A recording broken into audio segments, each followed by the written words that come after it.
Joining me now with reaction, Fox News contributor Liz Cheney.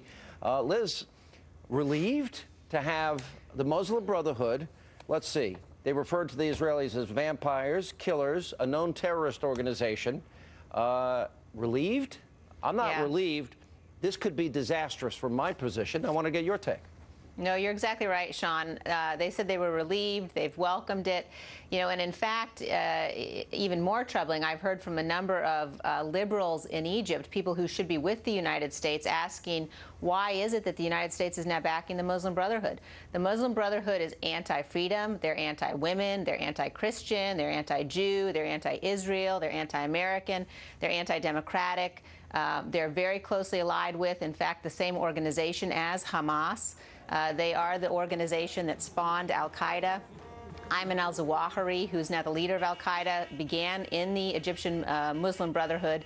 So you've got a situation now where you've got this organization in charge, potentially, in Egypt, which is the most populous Arab nation, and, you know, setting us up here for a real conflict, it looks like, between the Muslim Brotherhood and the military, while at the same time the United States, in what is really incomprehensible, seems to be welcoming this turn of events. You know, why is this was never been a surprise? You mentioned they're anti-Jew, anti-Israel.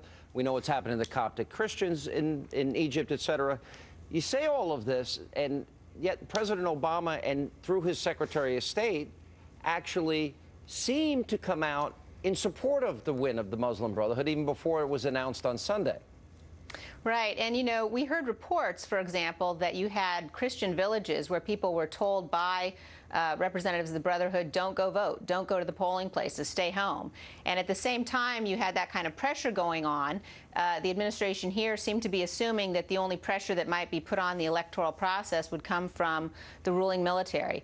I think that, you know, you've got now a situation where this president's foreign policy, whether you're talking about leaving Iraq, leaving Afghanistan, allowing the Iranian mullahs to continue to produce, to attempt to produce a nuclear weapon, having the Muslim Brotherhood come to power in Egypt, people have got to begin to ask who is benefiting from Barack Obama's foreign policy. And time again, sadly and disturbingly, it's America's enemies who are benefiting. It seems to me, Liz, and we saw this early on when, you know, all that was going on, the so-called Arab Spring, which was supported by the president and the promises of democracy, and now we've got a known terrorist organization with a known terrorist sympathizer now as the president.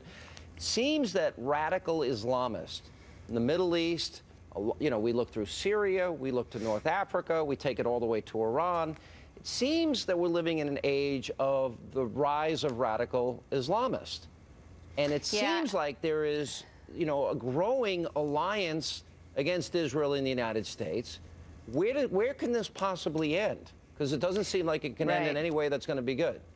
No, I think there are a couple of things that people need to watch very closely here. One is to understand that, you know, democracy means more than an election, and that, you know, the United States needs to stand for the values of freedom, the values of equality, the values of liberalism, none of which are represented by the Muslim Brotherhood, and we need to not be confused about that.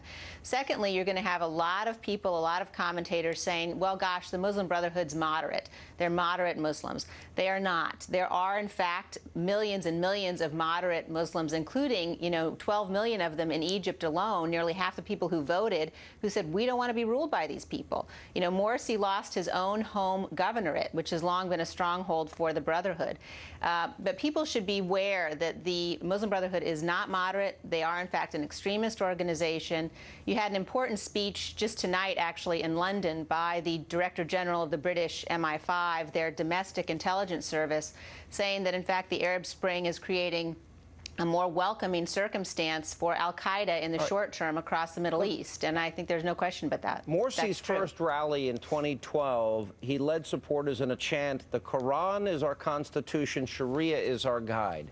Why do I see this as almost as historic a moment as what happened in 1979 with the Ayatollah coming out of exile?